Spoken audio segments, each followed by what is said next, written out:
तेरी खुशियाँ गम के साथे में ढलना पड़ेगा। वो रूठ जाएगी जब तेरी खुशियाँ गम के साए पे ढलना पड़ेगा। रूठ जाएगी जब तेरी खुशियाँ गम के साथे में ढलना पड़ेगा। वो रूठ जाएगी जब तेरी खुशियाँ गम के साए पे ढलना पड़ेगा। वक्त ऐसा भी आएगा नादान, वक्त ऐसा भी आएगा नादान, मुझको कांटो पे चलना पड़ेगा। वक्त ऐसा भी आएगा नादान, मुझको कांटो पे चलना पड़ेगा।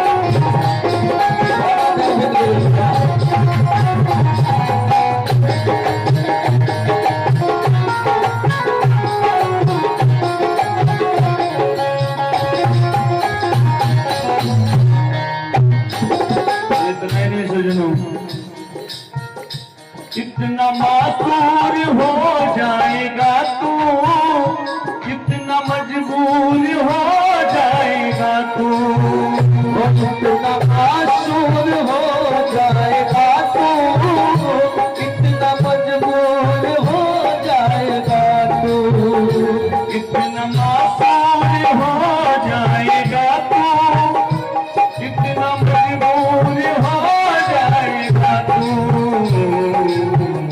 इतना मजबूर हो जाएगा तू।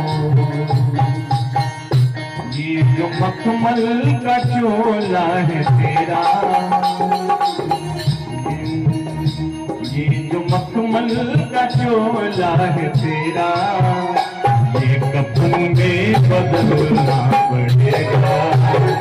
ये जो मखमल का चोला है तेरा, उसे कफन में बदलना पड़ेगा।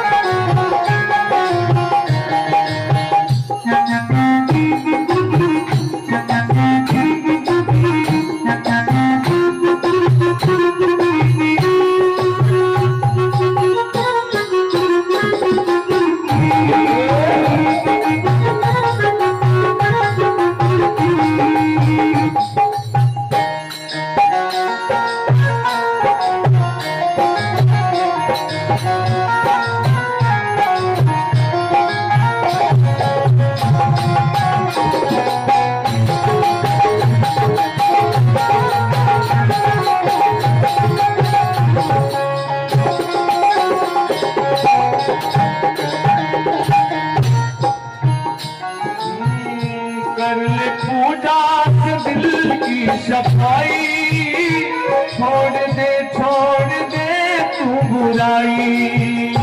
कर ले पूजा से दिल की सफाई, कर ले तू दिल की सफाई। कर ले पूजा से दिल की सफाई, छोड़ दे तू बुराई। वो छोड़ दे तू बुराई, छोड़ दे तू बुराई। क्योंकि वक्त बाकी है अभी संभल जा, वक्त बाकी है अभी संभल जा, वरना सोलो चलना पड़ेगा। वक्त बाकी है अभी संभल जा, बोलो करना पड़ेगा। जिंदगी की किराए का घर है, इसको एक दिन बदलना पड़ेगा। वो जिंदगी की किराए का घर है, बदलना पड़ेगा। मौत आकर के आवाज देगी, तुझे बाहर निकलना पड़ेगा। मौत आकर के आवाज देगी, घर से बाहर निकलना पड़ेगा। घर से बाहर निकलना पड़ेगा।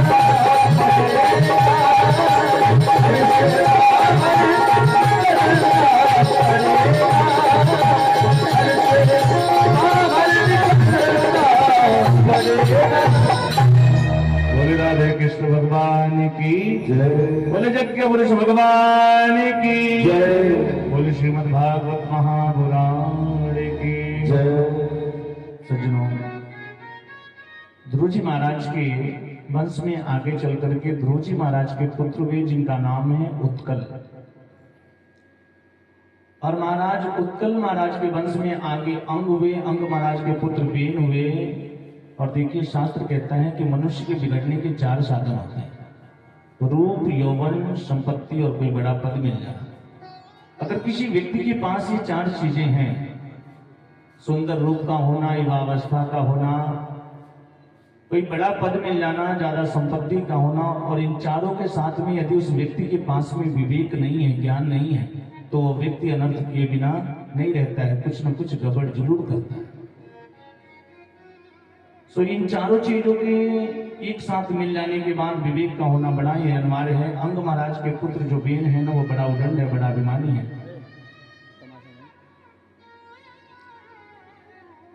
और सज्जनों, ये जो बेन है बड़े अभिमानी हैं, यदा कदा संतों का अपमान किया करते हैं। शास्त्र कहता है सज्जनों, यदि किसी व्यक्ति को अपनी सत्ता का, अपने धन का, अपने पद का अभिमान हो जाए, वो व्यक्ति अपने जीवन में 4 कार्यों को करना प्रारंभ कर दे, तो उसे नष्ट करने की आवश्यकता नहीं पड़ती है, वो स्वयं नष्ट हो जाता है। ज्यादा हंसी आ रहा है तो चले जाओ ना रूम में, फिर बाद में आके हंस लेना। बोल वृंदावन बिहारी लाल की जय। बोले कि महाराज शास्त्र कहता है कि यदा देवेषु वेदेषु घोषु विप्रेषु साधुषु धर्मे मयि च विद्येष सवा आसो विनश्यति। अगर वो व्यक्ति इन 4 कार्यों को अपने जीवन में करना प्रारंभ कर दे तो उसे विनाश करने की आवश्यकता नहीं पड़ती है, वो धीरे धीरे स्वयं अपनी विनाश की तरफ बढ़ जाता है। देवताओं के प्रति, वेदों के प्रति, गौ ब्राह्मणों के प्रति जिसके मन में विद्वेष उत्पन्न हो जाता है, वो व्यक्ति शीघ्र ही नष्ट हो जाता है, उस व्यक्ति को नष्ट करने की आवश्यकता नहीं पड़ती है।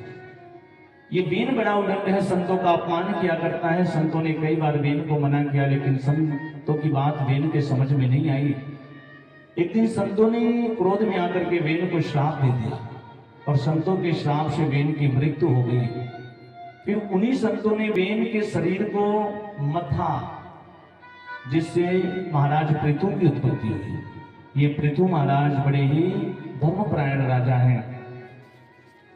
महाराज पृथु का विवाह अर्ची नाम की पत्नी से हुआ, जो साक्षात लक्ष्मी का अवतार है, देवी अर्ची के साथ में हुआ है। और इसी पृथु महाराज के समय में दुर्भिक्ष पड़ा, अकाल पड़ा, चारों तरफ त्राही त्राही हो गई, प्रजा भूख के मारे मरने लगी। उस समय पृथु महाराज ने अपने मंत्रियों को आदेश किया कि मेरा पूरा खजाना खोल दो, पूरा राजकोष खोल दो, लेकिन मेरे राज्य में कोई भी व्यक्ति भूख के मारे भूखा मरना नहीं चाहिए। महाराज पृथु महाराज का पूरा राजकोष धीरे धीरे खाली होने लगा। एक दिन ऐसा समय आ गया कि महाराज पृथु के इतने बड़े राजकोष में मात्र चावल की 4-5 सेर बचे हुए। ये देख करके महाराज पृथु को बड़ा क्रोध आया। महाराज पृथु मियां पृथ्वी को मारने के लिए दौड़े। उस समय लोग पृथ्वी में अनाज डालते थे ना, अगर 1 किलो अनाज बोते थे तो 1 पाव भी अनाज पैदा नहीं होता था। ये देख करके महाराज पृथु मैया पृथ्वी को मारने के लिए दौड़े। पृथ्वी ने देखा कि महाराज पृथु मुझे मारने के लिए आ रहे हैं, सो गाय का रूप बना करके, गौ का रूप बना करके खड़ी हो गई। और सज्जनों, गाय सबकी पूज्यमान होती है, महाराज पृथु वहीं रुक गए। मैया पृथ्वी ने कहा कि आज अगर प्रजा भूखों मर रही है तो इसमें मेरा कोई दोष नहीं है। आप अपनी प्रजा को कर्म का उपदेश करिए, प्रजा कर्म नहीं कर रही है, इसलिए आज ये स्थिति उत्पन्न हुई है। कहते हैं सज्जनों कि हम जैसा कर्म करते हैं, गीता में भगवान श्री कृष्ण ने कहा है कि अवश्यमेव ही भोक्तव्यम कृतम कर्म शुभाशुभम, व्यक्ति को उसके कर्मों का फल अवश्य भोगना पड़ता है। अगर आज हम अपने घर के आंगन में बबूल का पौधा लगाएं और गर्मी के दिनों में ये चेष्टा करें कि हमको आम खाने के लिए मिल जाए, तो ये संभव नहीं है। सच में हम जैसी खेती करेंगे, जैसा बीज डालेंगे, वैसा ही फल उत्पन्न होगा। महाराज पृथु ने अपनी प्रजा को कर्म का उपदेश किया है और उसके बाद आज मैया पृथ्वी गौ का रूप धारण की, प्रजा को जिसको जिस वस्तु की आवश्यकता थी सभी ने उस माता पृथ्वी से, गौ रूपी पृथ्वी से उसका दोहन किया। दोहन करने का मतलब ये है, तात्पर्य सज्जनों, इसी जमीन पे हम अगर मिर्ची का पौधा लगाते हैं तो वो मिर्चा कैसा होता है? तीखा होता है। और उसी के बगल में अगर गन्ना बो दे तो वो मीठा होता है। जिसको जिस वस्तु की आवश्यकता थी उसने माता पृथ्वी से उसका दोहन किया, प्रजा खुशहाल हो गई। सज्जनों, महाराज पृथु ने अपने जीवन में 99 यज्ञ किए और एक दिन उनके यज्ञ से प्रसन्न होकर के उनके यज्ञ में स्वयं नारायण भगवान दर्शन दिए। भगवान नारायण प्रकट हुए और उन्होंने पृथु महाराज से कहा कि हे महाराज पृथु, मैं तुम्हारे यज्ञ से बड़ा प्रसन्न हूं, मुझे वरदान मांगिए, आपको क्या चाहिए? उस समय महाराज पृथु ने भगवान से जो वरदान मांगा सज्जनों, वो भी अद्भुत है। एक दिन मैंने कहा था कि इस संसार में पांडवों की माता कुंती ने जो वरदान मांगा था वो वरदान आज तक किसी ने नहीं मांगा। और वैसे ही महाराज पृथु ने भी जो वरदान मांगा है ना, दूसरे किसी भक्त ने भी भगवान से नहीं मांगा। पृथु महाराज ने भगवान से कहा कि हे प्रभु, यदि मुझे वरदान देना चाहते हो तो यही वरदान दे दो कि मेरे कानों में 10,000 कानों की सुनने की शक्ति हो जाए। भगवान से क्या मांगा? 10,000 कान मांगा है। भगवान ने कहा हे पृथु, लोग अपने 2 कानों का सही उपयोग नहीं कर पाते। इन 2 कानों से हम क्या करते हैं? दूसरे की बुराई सुनते हैं, दूसरे की निंदा सुनते हैं। और आप 10,000 कान मांग रहे हो, इतना कान लेकर के क्या करोगे? महाराज पृथु ने कहा कि महाराज, संतों के, महापुरुषों के मुख से जो निकलने वाली आपकी अमृतमयी कथा है उसे सुन करके मैं तृप्त नहीं हो पाता हूँ, इसलिए 10,000 कानों से मैं आपका भजन सुनना चाहता हूँ, आपकी कृति सुनना चाहता हूँ। भगवान ने पृथु महाराज को 10,000 कानों की शक्ति प्रदान की है। बोले वृंदावन बिहारी लाल की जय। आज इसी पृथु महात्मा पृथु के पुत्र का नाम है अंतर्ध्यान। अंतर्ध्यान के पुत्र है हरविदान, हरविदान के पुत्र है प्राचीन रही। और भागवत जी का ये बड़ा सुंदर प्रसंग है सज्जनों, ध्यान देंगे। प्राचीन रही का जो प्रसंग है, कुछ कह रहे हैं क्या? बोले वृंदावन बिहारी लाल की जय। प्राचीन रही का जो प्रसंग है बड़ा सुंदर है। ये प्रसंग जब मैं अपने गुरुजी से पढ़ रहा था भागवत, तो 20 दिन लगा था मुझे इस प्रसंग को तैयार करने। तो जितनी बार मुझे पढ़ाते थे मैं भूल जाता था, बड़ी मार खाया था। और मैं कोशिश करूंगा कि 20 मिनट में आप लोग को ये प्रसंग सबको बताऊं और सबके समझ में आ जाए। ध्यान से सुनेंगे तभी ये बात समझ में आएगी। थोड़ा गूढ़ प्रसंग है। प्राचीन रही जो राजा है ना, इन्होंने अपने जीवन में बहुत सारे यज्ञ किए, यज्ञ भी यज्ञ कर रहे हैं, लेकिन उन यज्ञों में प्राचीन रही राजा ने बहुत सारे घोड़े और बकरों की बलि चढ़ा दी।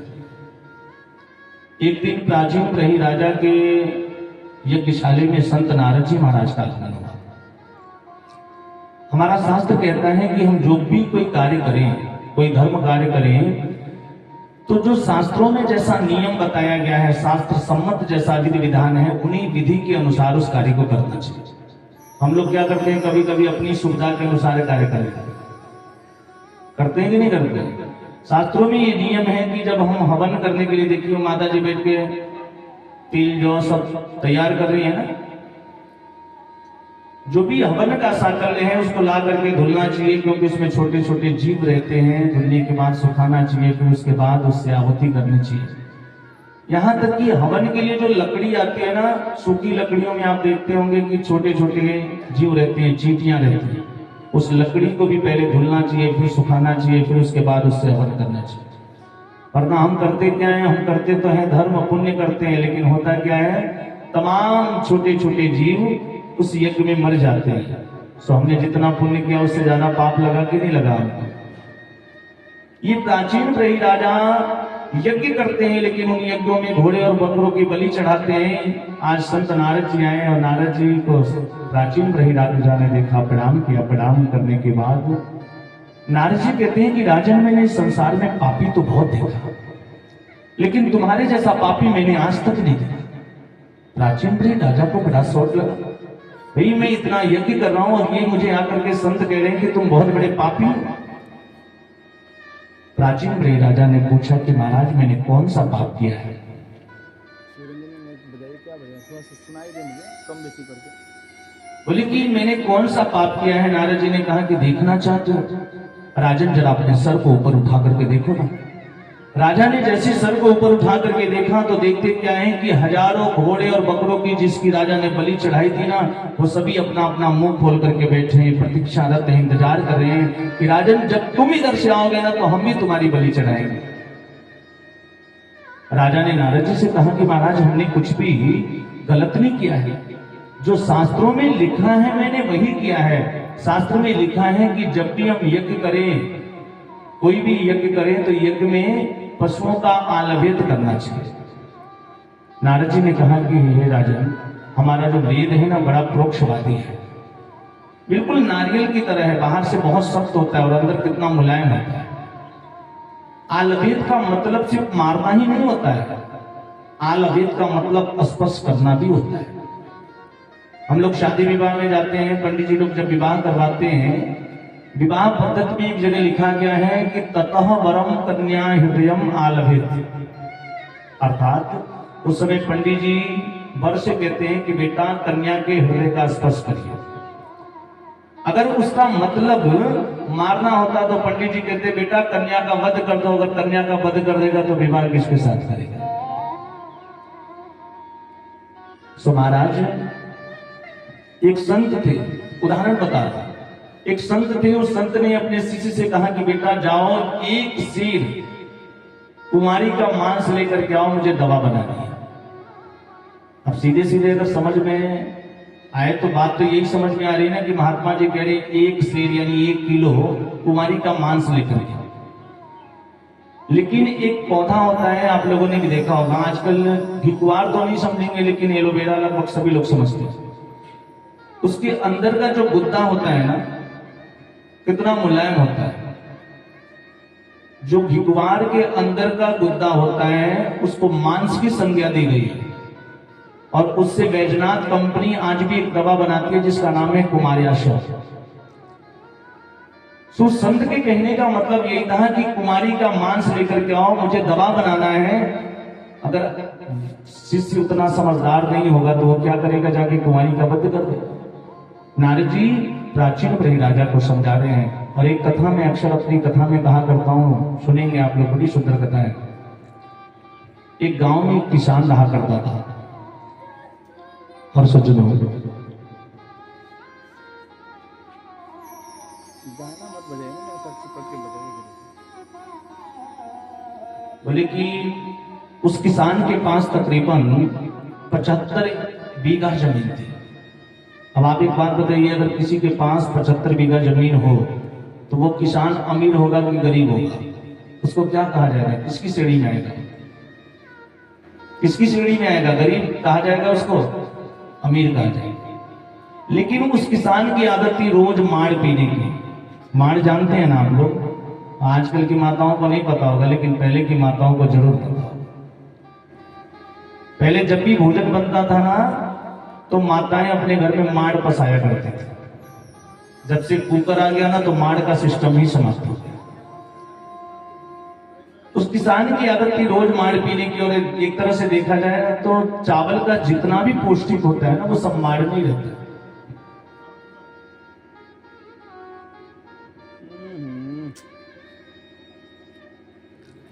बोले कि महाराज उस किसान की आदत थी रोज माड़ पीने की, लेकिन पहले के लोग जब भोजन बनाते थे, माताएं भोजन बनाती थी, तो उस समय माड़ पसाया जाता था और सबके घर में कटवत हुआ करती थी। कटवत समझते हैं? पहले के लोगों को पता होगा, आजकल के मुझे लगता है इनको भी नहीं पता। सबके घर में लकड़ी की कटवत होती थी, लेकिन जब से ये स्टील का बर्तन आया ना तो कटवत भी समाप्त हो गई और उसी में लोग माड़ पसाते। एक दिन की बात है, किसान अपने दरवाजे पे बैठा हुआ था। गांव के 10-20 सम्मानित लोग बैठे थे, गांव के प्रधान, पंच, मुखिया इत्यादि सभी लोग बैठे थे। उनके बीच में बैठ करके वो किसान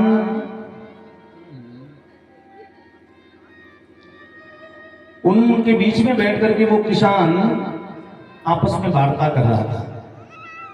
काम पूरा लगा छोड़ दे यार। और उसी समय उसकी घर में उसकी बहू, उसकी पत्नी भोजन बना रही थी। सज्जनों, उसने चूल्हे पे चावल रखा था, माड़ को पसाया।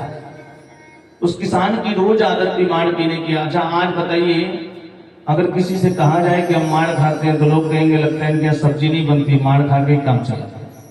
और इतना बड़ा किसान जिसके घर में 75 बीघे खेती हो, और वो अगर किसी से कहे कि मैं रोज माड़ खाता हूं तो लोग क्या सोचेंगे।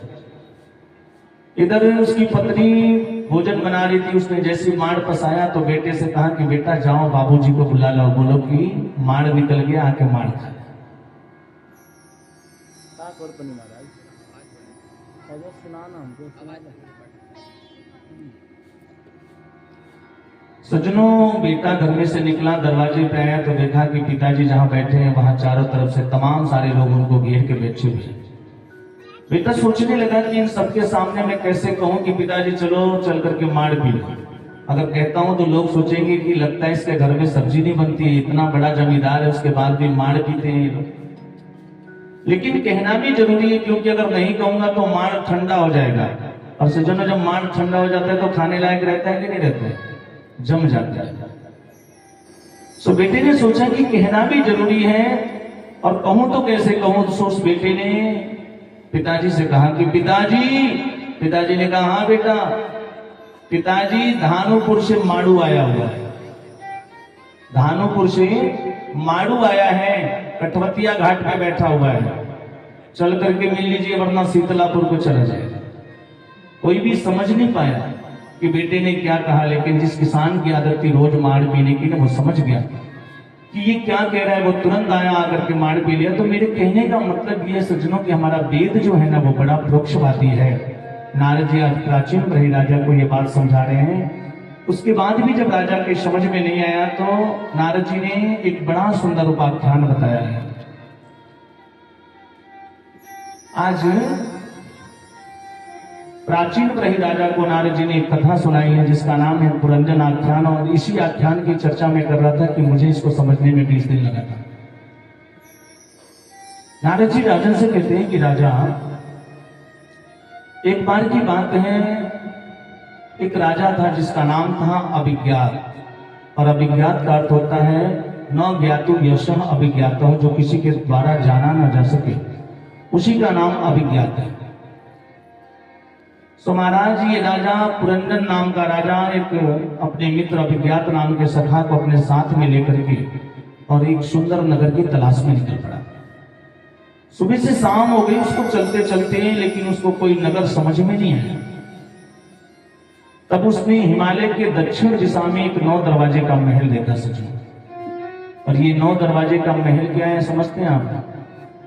ये 9 दरवाजे का महल कोई मकान नहीं है, कोई घर नहीं है, बल्कि क्या है, 9 द्वारे पूरे दे हैं। गीता में लिखा गया है ये जो हमारा शरीर है ना, यही 9 दरवाजे का महल है।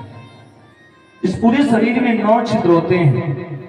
उस 9 दरवाजे को, महल को देख करके राजा बड़ा प्रसन्न हुआ। उस राजा को ये महल बड़ा पसंद आया। राजा उस महल के अंदर प्रवेश किया, किसको? अपने मित्र को, अभिज्ञात को अपने साथ में लेकर। और जैसे महल के अंदर पहुंचा ना तो देखता क्या है कि महल के अंदर एक बड़ी सुंदर सी कन्या बैठी है। विचार करिए, मैंने बता दिया ना कि 9 दरवाजे का महल हमारा घर है, इस घर के अंदर वो कन्या कौन हो सकती है? उस राजा ने उस कन्या से पूछा कि देवी तुम कौन हो, तुम्हारा परिचय क्या है? उसने कहा ये तो मुझे भी नहीं पता। लेकिन यदि आप मुझे अपने साथ में रखोगे तो मैं आपकी सहायता करूंगी। सो महाराज वो कन्या अकेली नहीं बैठी थी, उसकी 10 सहेलियां भी थी। और ये सब अपने शरीर की बात बता रहा हूं मैं, इसीलिए मैं बार बार विस्मरण हो जा रहा था, मैं भूल जा रहा था। ये जो 10 सहेलियां ये कौन है जानते हैं? हमारी 5 ज्ञान इंद्रियां और 5 कर्म इंद्रियां। और जो सुंदर सी कन्या बैठी है ना, उसी को हम लोग कहते हैं बुद्धि महारानी। ये कौन है? हमारी बुद्धि। अब ये जो पुरंजन नाम का राजा था ना, वो बुद्धि रूपी कन्या से विवाह कर लिया। और विवाह करने के बाद हुआ क्या? ये रोती तो ये रोता, ये खाती तो ये खाता, ये हंसती तो ये हंसता, ये सोती तो ये भी सो जाती। हमारी बुद्धि, शरीर बिल्कुल स्वस्थ है, लेकिन अगर मन में बुद्धि में कोई बात कष्ट है तो हमारी सारी इंद्रियां दुखी हो जाती है कि नहीं हो जाती? रात्रि का समय हुआ, ये पुरंजन नाम का राजा उस बुद्धि रूपी महारानी से विवाह कर लिया और इस 9 दरवाजे महल के अंदर रात्रि के समय विश्राम कर रहा था, सो रहा था। उसी समय घटना घटी सखी। इस महल के सामने एक और राजा रहता है जिसका नाम है चंडवेग। रात्रि के समय जब ये बुद्धि सो गई, ये शरीर सो जाता है, तो हमारी सारी ज्ञान इंद्रियां, कर्म इंद्रियां सब कुछ सो जाती है ना, मनुष्य बिल्कुल शिथिल हो जाता है, हमें कुछ पता नहीं चलता है क्या हो रहा है हमारे साथ। सभी लोग सो रहे थे, लेकिन इस महल का जो मुख्य द्वार है, उस मुख्य दरवाजे पे एक 5 फण का नाग बैठा हुआ है। कोई लोग बताएंगे कि हमारे शरीर का मुख्य द्वार कौन सा है?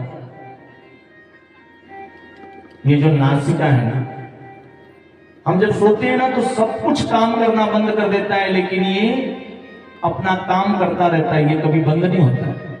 और ये जो नासिका है, जो श्वास है ना, ये 5 प्राण है, जिसको हम 5 फण का नाग कहते हैं। ये कभी सोता नहीं है। और ये अभी 1 मिनट के लिए भी सो जाए तो अपने घर के लोग कहते हैं जल्दी करो, बाहर निकालो, अब ये समाप्त हो। ये पूरी रात इस महल की रखवाली करता रहा है, पहरेदारी करता रहा। महल के सामने एक राजा रहता है जिसका नाम है चंडवेग, और चंडवेग कहते हैं सज्जनों काल को। ये काल इस शरीर के ऊपर यानी इस महल के ऊपर आक्रमण किया। पूरी रात वो 5 फण का नाग उससे लड़ता रहा, लेकिन इस नगर को लूटने नहीं दिया। चंडवेग बेचारा दुखी होकर के वापस आता है, आकर के अपनी बेटी से कहता है, चंडवेग की एक बेटी है, यानी काल की बेटी है। काल की बेटी का क्या नाम है? उसका नाम है जरा। जरा माने बुढ़ापा। वो अपनी बेटी से कहता है कि बेटी ये नगर बड़ा मजबूत है, ये लुटने का नाम नहीं ले रहा है, तू जाकर के थोड़ा कमजोर कर देना इसको। तब जरा आती है, जरा यानी बुढ़ापा आता है। और जब बुढ़ापा आता है सज्जनों, तो शरीर क्या होता है? कमजोर हो जाता है। अब आप विचार करिए कि क्या कोई व्यक्ति आज के समय में, कोई भी मनुष्य बूढ़ा होना चाहता है? कोई चाहता है कि मेरे ऊपर बुढ़ापा है? हर व्यक्ति चाहता है हमेशा यूं ही जवान बने रहे, कोई बूढ़ा होना नहीं चाहता। लेकिन ये बुढ़ापा तो जबरदस्ती आता है सच में।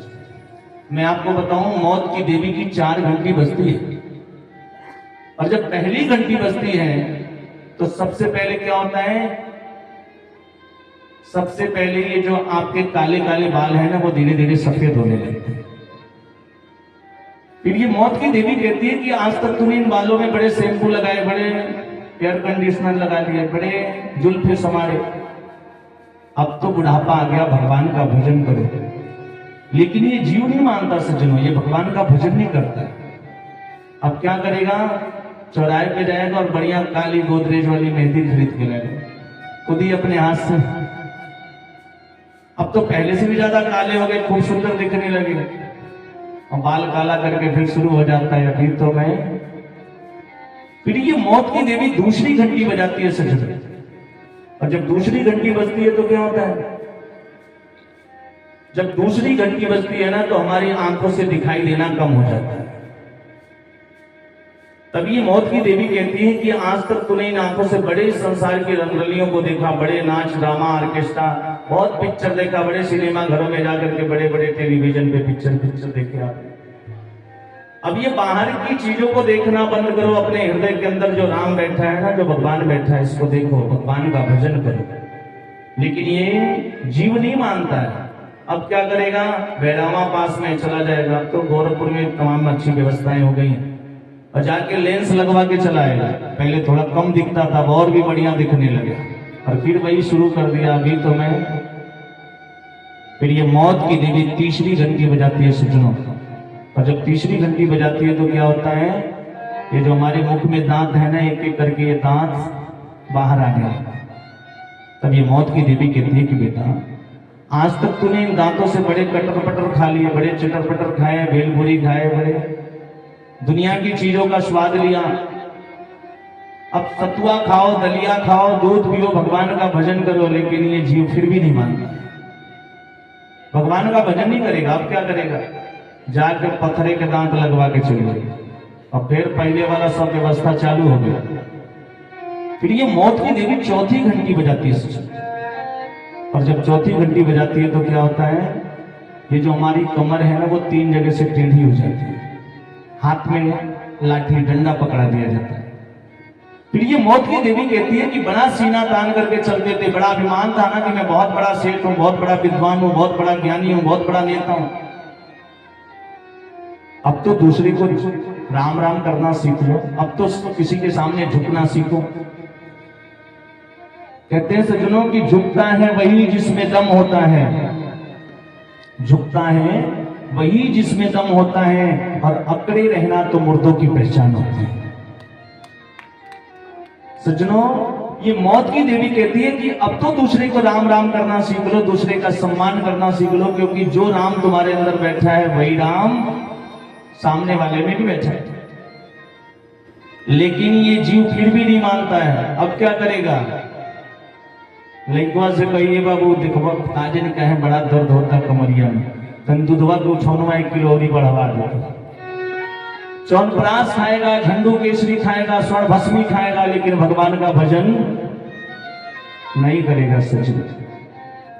फिर 5वीं बार क्या होता है, 5वीं बार ये मृत्यु की देवी घंटी नहीं बजाती है, घंटा बजाती है, और 1 मिनट भी सोचने का मौका नहीं देती है सज्जनों। आया है सो जाएगा राजा रंग फकीर, कोई सिंहासन चढ़ चला और कोई बंधा जंजीर। सज्जनों, एक बड़ा सुंदर भाव है। आज जो लोग युवा है ना, दूसरे को बुजुर्ग को देख करके उपहास करते हैं, देखा कृष्ण है तरह झुक गए। आज हम युवा हैं, कल हमको भी बूढ़ा होना है, एक दिन हमारे पास भी मृत्यु आएगी।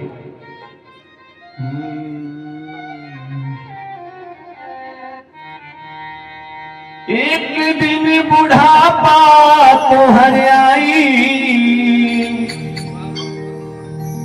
एक दिन बुढ़ापा रे,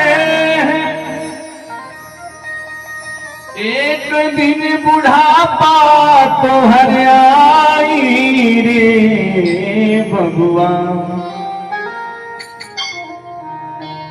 एक दिन बुढ़ापा तो हर आई, एक दिन बुढ़ापा तो हर आई रे बबुआ, एक दिन बुढ़ापा तो हर आई, अरे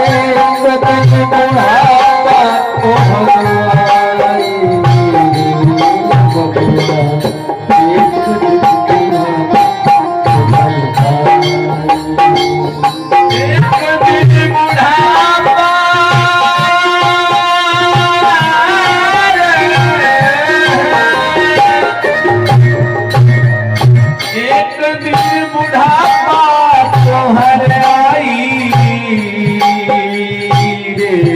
बबुआ, एक दिन बुढ़ापा तो हर आई, एक दिन बुढ़ापा तो हर आई,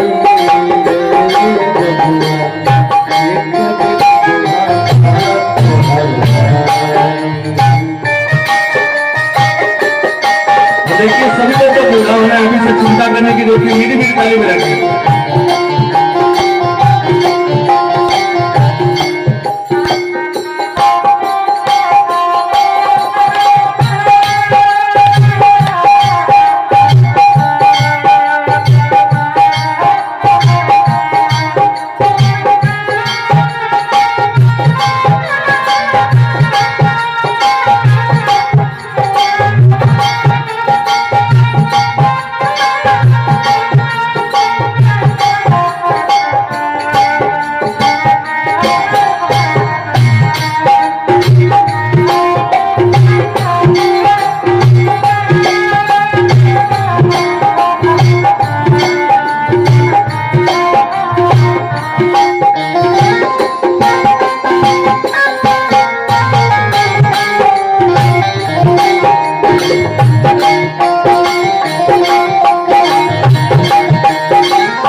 काई तका अजंतनी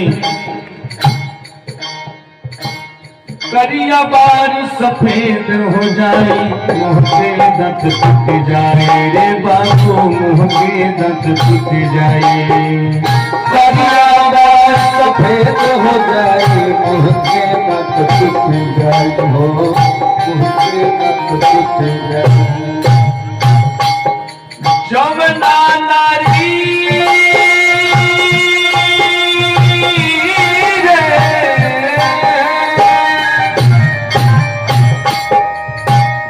जमुना नारी से प्रीति लगवला उन्हें देखी के घिनाई रे बबुआ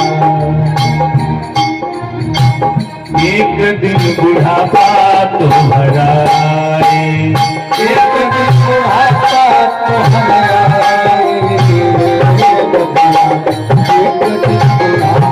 तो हराए एक दिन बुढ़ापा तो हराए एक दिन बुढ़ापा तो हराए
अंग जब साथ न दिए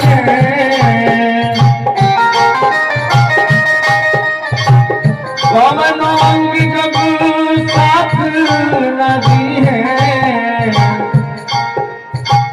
हथवा में लाठी दिहल जाई रे बबुआ एक दिन बुढ़ापा तो हराए एक दिन बुढ़ापा तो हराए एक दिन बुढ़ापा तो हराए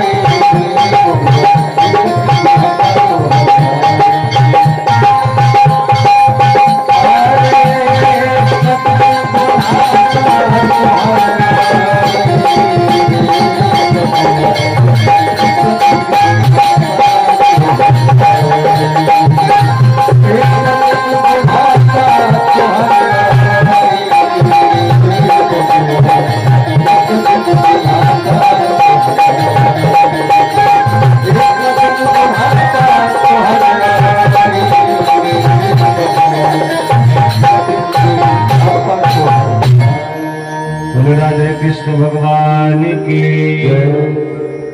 सज्जनों, नारद जी कहते हैं कि सज्जनों, प्राचीन रही राजा से कहते हैं कि यही स्थिति उस पुरंजन की बनी। मृत्यु के समय अपनी स्त्री को याद करके मर गया, मरने के बाद उसे भी स्त्री बनना पड़ा। पति की मृत्यु के बाद जब सती होने के लिए तैयार हुआ तो वही अभिज्ञात नाम का सखा आकर के उसको समझाते हुए बोला कि भले आदमी, ना तुम पुरंजन हो ना तुम पुरंजनी हो, तुम तो मेरे सखा हो। ईश्वर अंश जीव विनाशी, चेतन अमल सहज गुण राशि। सो माया बस भयो गुसाई, मधो कीर मरकट की नाही।